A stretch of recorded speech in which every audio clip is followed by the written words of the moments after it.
Good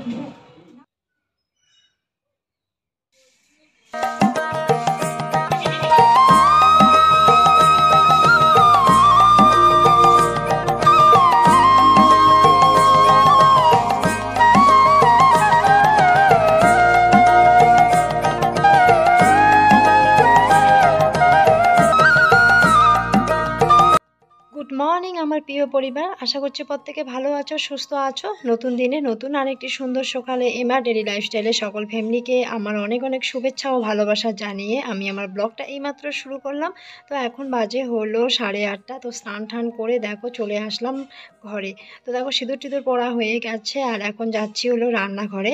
তো রান্নাঘরে এসে দেখো একটু দুধ চা করে নিলাম আর সাথে হলো মুড়ি দিয়ে বিস্কিট দিয়ে একটু দুধ চা খেয়ে নিব। আর আমার না পাউডার দুধের চা একদম ভালো লাগে না, বাড়ির গাইয়ের দুধের চা হলে বেশি ভালো লাগে। আর পাউডার দুধের চা খেলে একটু গ্যাস গ্যাস হয়, ভালো লাগে না। আর এদিকে দেখো মেয়েকেও খেতে দিয়েছি। আর আমার মেয়ে দেখো পা দুলিয়ে দুলিয়ে খাওয়া দাওয়া করছে।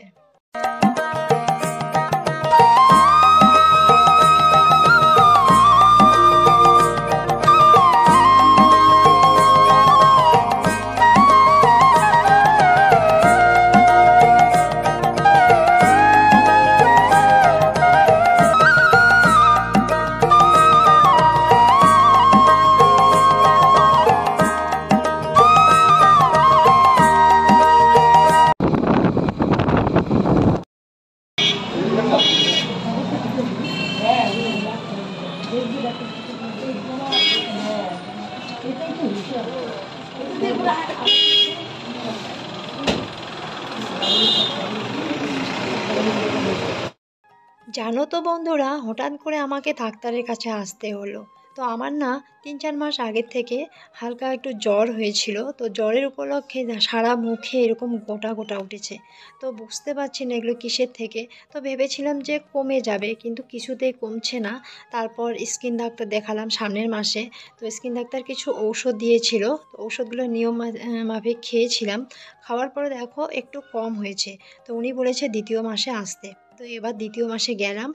তো এবারও কিছু ওষুধ দিয়েছে। তো উনি বলল যে কিছুদিন খেতে হবে, মানে 4 মাস বা 3 মাস এরকম খেতে হবে। তো যাই হোক দেখি কিছুদিন খেয়ে যদি কম মানে ভালোভাবে কমে যায়। তো যার জন্য আমি তোমাদের সাথে সরাসরি ভিডিওতে আসতে পারছি না। তো যাই হোক মুখটা এতটাই অবস্থা খারাপ হয়েছে, মানে খুব লজ্জা লাগে নিজেকেও আর কি কারোর সামনে যেতে। সবাই ওই আগেই মুখটার কথাই বলে যে এতটা দাগ হয়ে গেছে, গোটা উঠে গেছে। তো যাই হোক কিছু করার নেই। তো সব কিছু উপরওয়ালাই করে দেয়, তাই না? তো আমি তো চেষ্টা করেছি যাতে সব কিছু ভালো ভালো হয়ে যায়। তো কিছুতে যেহেতু হচ্ছে না, তাই ডাক্তারের পারমিশন নিয়েই সব কিছু হচ্ছে। তো দেখো ডাক্তার দেখিয়ে চলে এসেছি বাড়িতে। বাড়িতে আসার পর একটু ঘুমিয়েছিলাম খাওয়া দাওয়া করে। তো হাজব্যান্ড আমি আমার মেয়ে শুয়েছিলাম। তো লেপ কভার বেড লেপ আবার ব্ল্যাঙ্কেট দেখতেই পাচ্ছ অগোছালো হয়ে আছে। তো ঘুম থেকে উঠে ভাবলাম একটু বিছানাটা পরিষ্কার করে নিয়ে ঘরটারগুলো একটু ঝাড় দিয়ে নেব। তো তাই একটু বিছানাটা গোছগাছ করে নিচ্ছি। আর ওই যে তোমাদেরকে বললাম কিছু কাপড় সেদিন কালকে এর আগে আমি কেচে দিয়েছিলাম। তো কিছু শুকোয়নি, মোটা মোটা ধরনের কাপড়গুলো শুকোয়নি, তাই আজকেও মেলিয়ে দিয়েছিলাম। তো ওখান থেকে ডাক্তার দেখিয়ে এসে দেখলাম যে কাপড়গুলো শুকোয়েছে কি না।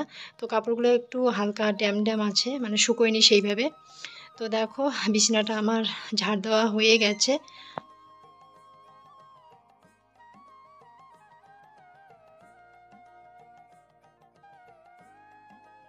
আর আমাদের ঘরের যে সাইডে যে আমাদের গোলাপ গাছটা আছে পিঙ্ক কালারের, গোলাপগুলো কিন্তু খুব সুন্দর দেখতে হয়েছে, তাই তোমাদের সাথে একটু শেয়ার করে দিলাম। আর দেখো ঘর গুছিয়ে তারপর দেখো আমি কাপড়গুলো নিতে আসলাম। তো এসে দেখছি যাই হোক আমার যে লেপের কভারটাও খুব সুন্দর শুকিয়ে গেছে। এখন ঘরে গিয়ে এগুলো আমি লেপের মধ্যে ভালো করে ভরে নিব। আর দেখবে তোমরা লেপের কভার না থাকলে ভালো লাগে না, দেখতে একদম বাজে লাগে আর গায়ে দিতেও একদম খারাপ লাগে। তো যাই হোক এখন যেহেতু আমরা অছুজ আছি, আমার সন্ধ্যার দিকে সন্ধ্যাবাতিও দিতে হয় না। তো এখন ঘরে নিয়ে গিয়ে এগুলো সব কিছু গোছগাছ করে রাখবো।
আজকে সকালের দিকে তোমাদের সাথে সেরকমভাবে ভিডিও শেয়ার করতে পারিনি, কারণ আজকে বাসি কাজ করে একটু সিদ্ধ ভাত তাড়াতাড়ি করে রান্না করে খাওয়া দাওয়া করে চলে গেছি হলো ডাক্তার দেখাতে।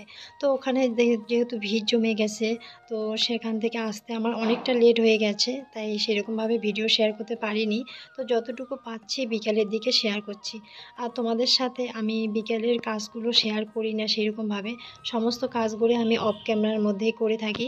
তাই ভাবলাম যেহেতু সকালবেলা ভিডিও শেয়ার করতে পারিনি, তাই এখন একটু তোমাদের সাথে শেয়ার করে দিচ্ছি বিকেলবেলার কাজকর্মগুলো। আর আমরা যেহেতু অসুস্থ, আমাদের সন্ধ্যাবাতিও দিতে হচ্ছে না, আর সারা ঘরে প্রদীপও জ্বালাতে হচ্ছে না, সন্ধ্যের টাইমটা এইভাবেই চলে যাচ্ছে। তো যাই হোক, আর বেশি দিন নেই, অসুস্থ তাড়াতাড়ি মুক্ত হয়ে যাব, কারণ আর মাত্র কয়েকটা দিন বাকি আছে। তো দেখো সন্ধ্যা পেরিয়ে গেছে, আর মেয়েকে ওদিকে খেতে দিয়েছি, মেয়ে খাচ্ছে দুধ বিস্কিট আর টিভি দেখছে আর খাচ্ছে। আর এদিকে আমি চলে আসলাম আমাদের রুমে। তো এসে দেখো আমি হাজব্যান্ডের আর আমার মেয়ের কিছু ড্রেস একটু সেলাই ফেটে গেছে, তো এগুলো একটু সেলাই করছি। তো একটু পরে মেয়েকে বই নিয়ে বসাবো, তার আগেই ভাবলাম যে সেলাইগুলো করে নিই। তো চলো বন্ধুরা, ভিডিওটা এখানেই রাখবো। তোমরা সকলে যে যেখানে থাকো ভালো থেকো, সুস্থ থেকো। আর আমার ভিডিওগুলো যদি সত্যি তোমাদের ভালো লেগে থাকে, তাহলে অবশ্যই লাইক, কমেন্ট, শেয়ার আর সাবস্ক্রাইব করে দিয়ে আমার পাশে থেকো। আর হ্যাঁ, তোমাদের একটা মাত্র লাইক, একটা মাত্র কমেন্ট আমার মনে অনেকটা উৎসাহ জাগিয়ে দিবে। তাই বলছি, তোমরা আমার পাশে থেকো, যেভাবে অন্যান্য দিদিদের পাশে থাকো ওইভাবে পাশে থাকার চেষ্টা করো। আর আমিও জানি তোমাদের সাথে নতুন নতুন ভিডিও শেয়ার করতে পারি, তাহলে হয়তো আমাকেও ভালো লাগবে। তো তোমাদের সাথে আমার রেগুলার এইভাবেই দেখা হয়ে যাবে ভিডিওর মাঝে। তো চলো, গুড নাইট।